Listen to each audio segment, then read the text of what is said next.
Sir, जिस तरह से 10 साल बाद असेंबली इलेक्शन आए हैं तो काफ़ी जगह भारतीय जनता पार्टी की कैंपेनिंग भी चलाई जा रही है, बड़ी बड़ी मीटिंग भी हो रही है और श्री विबोध गुप्ता जी का कहना है कि हमारी टक्कर पर कोई नहीं है।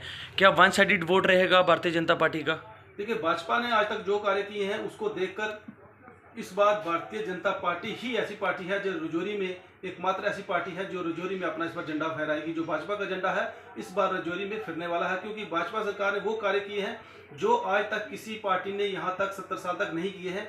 सबसे पहला जो 70 साल तक हमारा एसटी का जो था इशू बना हुआ, उसको इन्होंने रोक के रखा था और इसी भाजपा सरकार ने हमें इसी साल में जो एसटी का जो ओहदा दिया है, हम उनके बहुत आभारी हैं। और इसको देखते हुए हर एसटी का वर्ग जो भी है वो भाजपा के साथ खड़ा हो, इस बार भाजपा को ही जिताए। डॉक्टर साहब, बड़े बड़े लीडर जो हैं भारतीय जनता पार्टी ज्वाइन कर रहे हैं। कल जिस तरह से आज योगेश शर्मा जी ने भी भारतीय जनता पार्टी को ज्वाइन किया और 10 बजे नगेश ब्रिज से जो है मेगा रैली निकाली गई भारतीय जनता पार्टी ऑफिस तक। तो योगेश शर्मा जी ने भी कहा है कि श्री विबोध गुप्ता जी को हमने जीतवार बनाना है।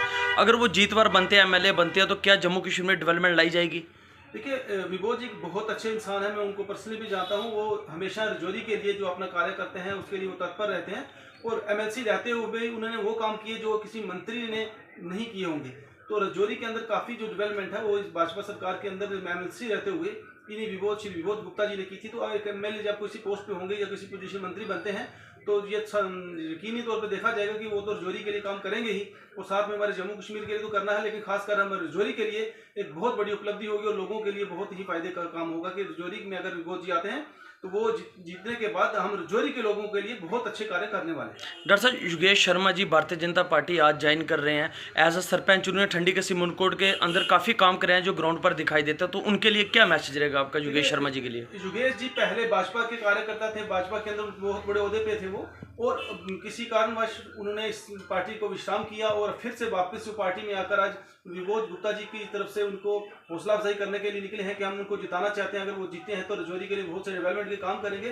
तो ये बहुत अच्छी बात है कि जो लोग पहले चले गए थे इस पार्टी को छोड़कर वापस पार्टी में आकर उनको महसूस होता है कि ये पार्टी ही वैसी पार्टी है जो हम रजौरी के लोगों के इंसाफ करेगी। भाजपा सरकार ही ऐसी पार्टी है जो सबके साथ लेकर सबके विकास और विश्वास के लिए काम करती है। तो एक भाजपा ही एकलौती पार्टी है। उसी को देकर बहुत से वर्ग जो हमसे बागी होकर बाहर निकले थे और बाकी जो इंडिपेंडेंट कैंडिडेट थे वो भी भाजपा की तरफ आकर्षित होकर भाजपा में ज्वाइन हो रहे हैं और भाजपा की तरफ अपना वोट डालने के पक्ष में खड़े। जनता से क्या अपील रहेगी आपकी? जनता से मैं यही कहूंगा कि आपको सामने दिख रहा है कि आज तक किसी भी पार्टी ने हमारे रजौरी के लिए कोई ऐसे कार्य नहीं किए हैं जो भाजपा सरकार ने किए हैं। तो इस बार फिर से रजौरी में एक इतिहास रचें, भाजपा को जिताएं और भाजपा को जिताने के बाद अब रजौरी की डेवलपमेंट का जो मुकाम होगा वो हासिल जो होगा जो आज तक किसी ने नहीं किया।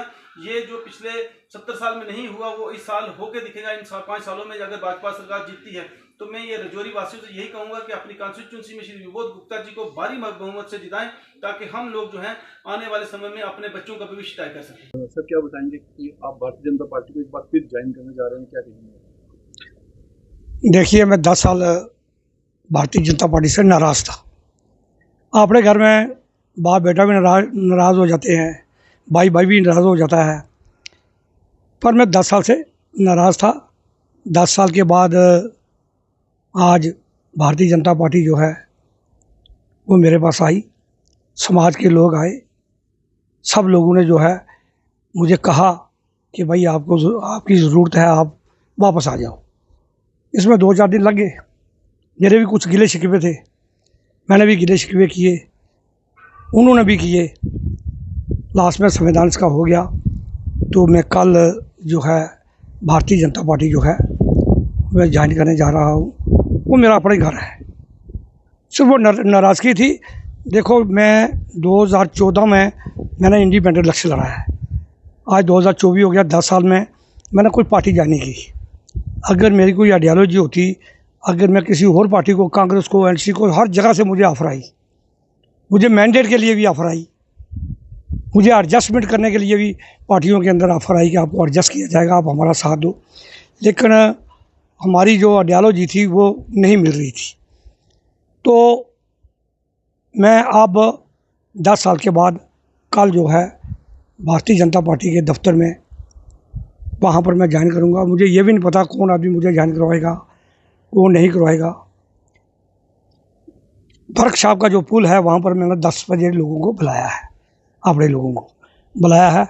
वहाँ से हमने एक रैली की शेप में भारतीय जनता पार्टी के दफ्तर में जो है वहाँ जाएंगे, वहाँ जाकर के मैंने ज्वाइन करना है। लोगों का किस किस्म का सपोर्ट है आपको? जी लोगों का सपोर्ट किस किस्म का रहा? देखिए, मैं आपको ये कहूँ साहिल जी कि शहर के लोग तो है ही बड़े समझदार और बड़े इंटेलिजेंट लोग हैं, वो मुझे अच्छी तरह से जानते हैं। शहर जो है, मैं ये समझ के चलूँ कि 100% जो शहर है, चाहे वो किसी भी बरादरी से तल्लुक़ रखता है, वो मुझसे प्यार करता है। वो चाहते हैं, वो उन्होंने बड़ा प्रयास किया है। मैं जब बाज़ार में निकलता था तो दुकान पे बैठा करके मुझे ये कहते थे कि आप बीजेपी में वापस आ जाओ। मैं ये कहता था, जो भारतीय जनता पार्टी के विरोध में लोग जो थे, वो लोग मुझे कहते थे कि आप वापस आ जाओ, हम आपके साथ चलने के लिए तैयार हैं। गाँव की बात मैं करूँ तो गाँव में इतनी ज़बरदस्त लहर है कि गाँव के अंदर इतने ज़्यादा लोग खुश हैं, इतने ज़्यादा लोग खुश हैं कि मैं आपको बता नहीं सकता। लोगों ने मुझे गिले भी बड़े गिले शिकवे किए, फलाने लीडर ने हमारे साथ ये किया, फलाने भारतीय जनता पार्टी के लीडर ने हमारे साथ ये किया, फलाने सरपंच ने हमारे साथ ये किया, हमारे साथ बड़ी ज़्यादतियाँ हुई हैं, हम बड़े परेशान हैं। लेकिन आज आप भारतीय जनता पार्टी में आ रहे हैं तो हमें बड़ी खुशी की बात है। हम खुश हो के, हम नाराज़ हैं, नाराज़ लोग जो है वो भी कल बहुत ज़्यादा तादाद में जो है वो सब मेरे साथ आ रहे हैं। तो मैं बीजेपी ज्वाइन कर रहा हूँ और कोई ऐसी बात नहीं, मैं कोशिश करूँगा भारतीय जनता पार्टी जो है मजबूत से मजबूत हो। और मैंने विभो जी को ये बोल दिया है, इस वक्त हमारे कैंडिडेट वही हैं, मैंने उनको ये बोल दिया है कि मैं बीमार हूँ, मैं चल नहीं सकता हूँ, मुझे डॉक्टर ने 2 महीने की रेस्ट दी हुई है। मैं अब आज मैं छत पे आया हूँ, मुझे घर में आए हुए 12-13 दिन हुए हैं, तो मैं छत पे आज आया हूँ, मैं गेट के बाहर नहीं गया हूँ। लेकिन मैं विभो जी को ये बोला है कि जहाँ पर आपका जलसा रोड के किनारे पे हो, जहाँ मुझे चलने में दिक्कत ना हो, तो मैं आपके साथ ये टाइम दूंगा।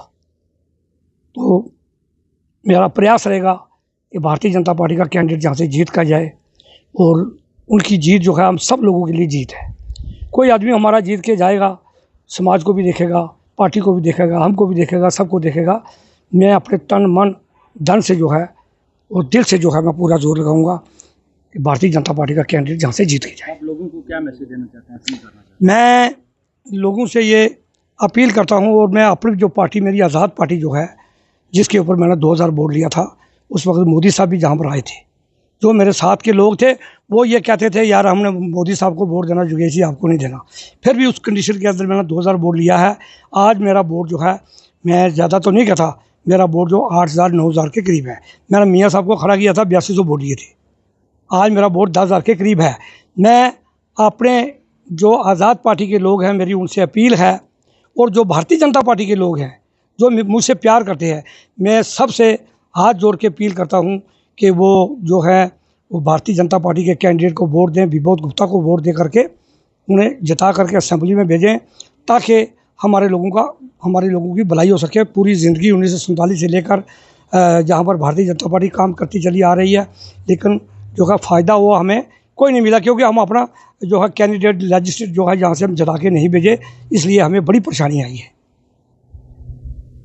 नमस्कार, सच न्यूज़ नेटवर्क में आप सभी का स्वागत है और मैं हूं अक्षय डोगरा। एक खुशखबरी मैं आपको राजौरी से बताना चाहूँगा सच न्यूज़ नेटवर्क के माध्यम से कि कल जो है हमारे योगेश शर्मा जी जो है भारतीय जनता पार्टी ज्वाइन कर रहे हैं। आपको बताता चलूँ कि भारतीय जनता पार्टी की काफ़ी जगह कंपेनिंग भी चलाई जा रही है, काफ़ी सपोर्ट भारतीय जनता पार्टी को मिल रहा है। आपको बताता चलूँ, जब हमने योगेश शर्मा जी से बात की, उन्होंने कहा कि मैं भारतीय जनता पार्टी से नाराज़ था, 10 साल से मैं नाराज़ था, और जब कल इनकी मीटिंग बैठी, काफ़ी भारतीय जनता पार्टी के कार्यकर्ता भी वहाँ पर मौजूद थे, तो बड़े बड़े लीडर थे, तो वहाँ पर योगेश शर्मा जी ने कहा और एक अच्छा फैसला लिया कि हम भारतीय जनता पार्टी को ज्वाइन करेंगे। मैं आपको बताता चलूँ कि योगेश शर्मा जी एक ऐसे शख्स हैं, एज अ सरपंच उन्होंने ठंडी कसी मनकोट के अंदर इतने बड़े बड़े प्रोजेक्ट लाए हैं, काफ़ी बड़ा काम उन्होंने यहाँ पर किया है, तो उनके जो काम हैं वो ग्राउंड पर दिखाई भी देते हैं। तो एक अच्छे लीडर है योगेश शर्मा जी। तो मैं तमाम दर्शकों से अपील करूंगा कि अपना सहयोग दें। जिस तरह से कल 10 बजे मॉर्निंग 10 बजे नगेश ब्रिज से लेकर भारतीय जनता पार्टी ऑफिस तक रैली निकाली जाएगी, योगेश शर्मा जी का भव्य स्वागत किया जाएगा। तो असेंबली इलेक्शन के चलते कोई भी अपडेट होगी आप दर्शकों से साझा करने की कोशिश करूँगा। जिस तरह से मैं आपको बताता चलूँ कि योगेश शर्मा जी ने कहा है कि मैं भारतीय जनता पार्टी को ज्वाइन करूंगा और श्री विनोद गुप्ता जी को सपोर्ट करूंगा। अगर विनोद गुप्ता जी एमएलए राजौरी के आ गए हैं तो और भी ज़्यादा डेवलपमेंट होगी, और भी बड़े बड़े प्रोजेक्ट लाए जाएंगे राजौरी के अंदर, जिसमें लोगों को भी बेनिफिट काफ़ी मिलेगा। असेंबली इलेक्शन के चलते कोई भी अपडेट होगी आप दर्शकों के साथ साझा करने की हम कोशिश करेंगे। दीजिए इजाज़त। राजौरी से साची न्यूज़ नेटवर्क के लिए मैं अक्षय डोगरा।